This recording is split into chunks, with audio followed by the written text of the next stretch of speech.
Frédéric, bonjour. Pouvez-vous nous présenter brièvement les enseignes du groupe Floranova, Oya et le Jardin des Fleurs? Patrice, bonjour. Le groupe Floranova, effectivement, deux enseignes. Enseigne Oya Fleurs, enseigne le Jardin des Fleurs, créé en 2011 suite à la création du groupe Floranova. Deux enseignes qui sont radicalement différentes. Enseigne Oya Fleurs qui est plus destinée à un centre-ville, vie de quartier, avec des quartiers de bouche, un magasin de proximité qui sera plus typé fleuristerie et artisanat. Et ensuite, on a l'enseigne Jardin des Fleurs, qui est une enseigne qui est plus dédiée sur des axes sortants et rentrants des villes, avec une forte visibilité, une accessibilité et un stationnement. Quelle est l'actualité du groupe Floranova en 2022? Alors en 2022, le groupe Floranova se porte plutôt bien, plutôt mieux que ce qu'on aurait pu le penser. Nous sortons comme tout le monde de 2 années de crise sanitaire extrêmement compliquée.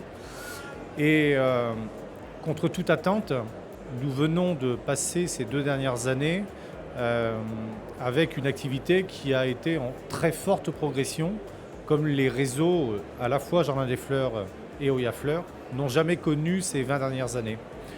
Tout cela est probablement dû au fait de prendre soin de soi, le bien-être, et également prendre soin de nos proches, puisque à un moment donné, on a tous eu peur de perdre un proche. Et donc du coup, l'activité des magasins a été très croissante grâce à ces 2 facteurs liés, et nous en sommes évidemment complètement ravis. À partir de quand considérez-vous qu'un franchisé, le Jardin des Fleurs ou Oya Fleurs, a réussi? Alors évidemment, la réussite va s'inscrire dans les années qui vont poursuivre son ouverture et son développement individuel.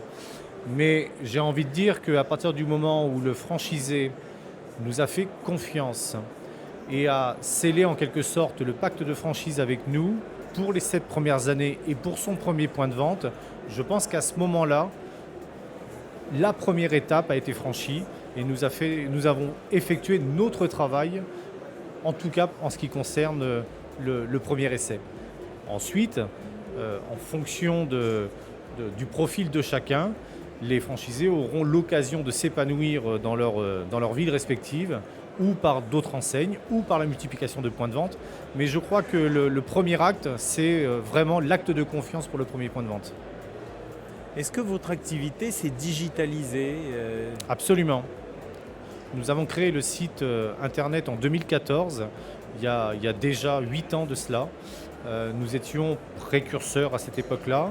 Aujourd'hui, en 2022, nous sommes en train de remettre à zéro ce site internet, repartir sur une feuille blanche, puisque ce qui était valable en 2014 n'est plus valable en 2022 et le site était devenu obsolète. Donc nous mettons un fort budget de développement sur le site internet qui va voir le jour probablement au mois de juin ou au mois de juillet de cette année pour suivre le développement du numérique et du digital.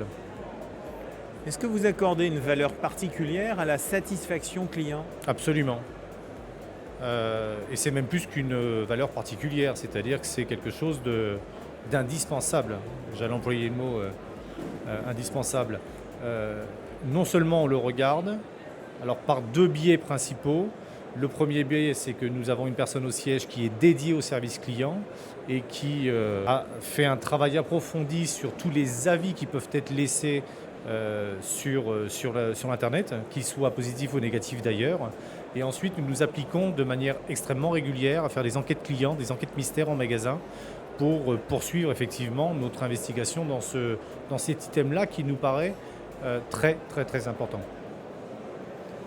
Si j'étais un candidat à la franchise, comment parviendriez-vous à me convaincre de rejoindre une enseigne du groupe Floranova? Si vous étiez candidat à la franchise, je vous parlerai de d'où on vient, qu'est-ce qu'on est aujourd'hui et qu'est-ce qu'on veut être demain. Et j'essaierai, avec des mots extrêmement simples, d'apporter les éclaircissements nécessaires afin que vous compreniez, au-delà de tous les chiffres qui entourent un contrat de franchise, tout cela est secondaire dans un premier temps. Ce qui me paraît vraiment capital, c'est que à la fois le franchisé et le franchiseur doivent sceller un pacte pour pouvoir se lancer dans la franchise et qu'il faut qu'il y ait une confiance partagée pour qu'à un moment donné, il y ait un travail commun qui s'inscrive dans le temps. Frédéric, merci beaucoup. Merci à vous.